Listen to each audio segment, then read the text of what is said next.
This is in response to Paul Krugman's or Dr. Krugman's article today, Friday, August 15th, Friday, September 12th. His article in the New York Times, The Inflation Cult. Sometimes it's very difficult for me to say anything more after I've read an article by the professor, because there's just so little for me to add to something like that. But in this particular case, in terms of the inflation cult, I would like to point out that there are some things that I know that I can add. And that is, number one,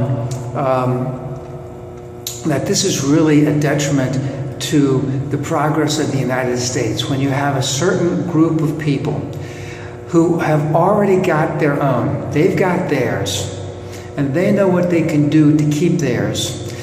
They're all in the same posse. They all know their role, and they all know that they're going to keep making money. And whether it's a Democratic administration or a Republican administration, but whenever it is a Democratic administration, the concept of fear plays into their economic analysis to such a great degree that it is detrimental to the vast majority of people in the United States. Now, as the professor said, many of these people have been wrong for the last 6 years about inflation. Not only wrong, continually wrong, but at the same time, no one takes them to account. One person did on Rick Santelli a little while ago, talking about how he has never been right and he's done a disservice. But then he just keeps screaming that he's right, because that's the type of person that he is. He will never accept that portion of it. And he is so firmly believing in his own bullshit that he can't even grasp the concept that there's something else out there. Also, because he's a TV personality and he is in the entertainment industry, he doesn't even have to believe what he says. He just has to know that it sounds good, that it makes sense to people, that it makes sense to him, and it makes sense to people of his ilk. And again, what's the old saying? Always wrong, but never in doubt. That's the way it is with Rick Santelli, and the other person that he mentioned has written a number of articles in the New York Times and Wall Street Journal and has been consistently incorrect. Where did my lighting go? I'm suddenly a different color. Okay, so let me finish up. When he talked about the affinity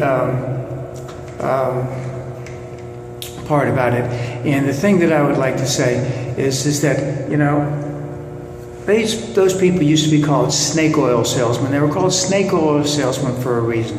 Is they advocated something that there is nothing underlying in it that would prove anything that they could do. But they still were unwavering in their feeling that this would help you without a doubt. You know, and that's why we called them snake oil salesmen. I called it for a reason. And also, when we talked about scams, that people believed the people that they were investing with, because those people just seemed to be the type of people that they wanted to be, because they were so convinced that this person was so right. And that person exuded such an air of confidence, of knowledge, of reassurance to them that they would be making money boatloads over fists, that this was just the greatest thing.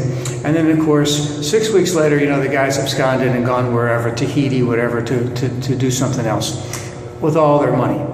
And now there used to be a thing a long time ago, and one aspect of that, so let's just go into the comedy industry, and it was is you had to find out what your shtick was. What is your shtick? You know, are you going to be just a regular funny guy? Do you have to use a lot of foul language? Are you going to stick with your ethnic area? You know, Jack Benny, as an example, was famous because he was cheap.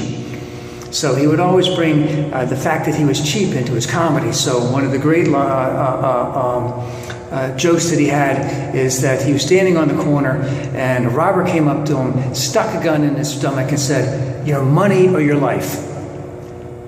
And then there's this long pause of 5, 6, 7 seconds. And the robber again goes, well, and Jack Benny goes, I'm thinking. So, but Jack Benny had his shtick. He also had that little violin. And that's what Rick Santelli does, and that's what that other guy that the professor was talking about, who wrote those articles about all the inflation that's coming about every year from 2008 until 2014. And it's coming up again. Hyperinflation is coming in. And you know, they've got their shtick. They've got their posse. They got, you know, they got who's with them all the time. They don't hang out with other people. They all talk in the same circles. They all travel in the same circles. They all talk the same bullshit. They all believe the same bullshit. All right? And no one's going to tell them otherwise because they slap themselves on the back all the time. And they have a shtick that's just second to none. And they've developed that shtick. It's worked for them. They've made a lot of money. And they ain't changing. And they're not changing to the detriment of the average working person in the United States.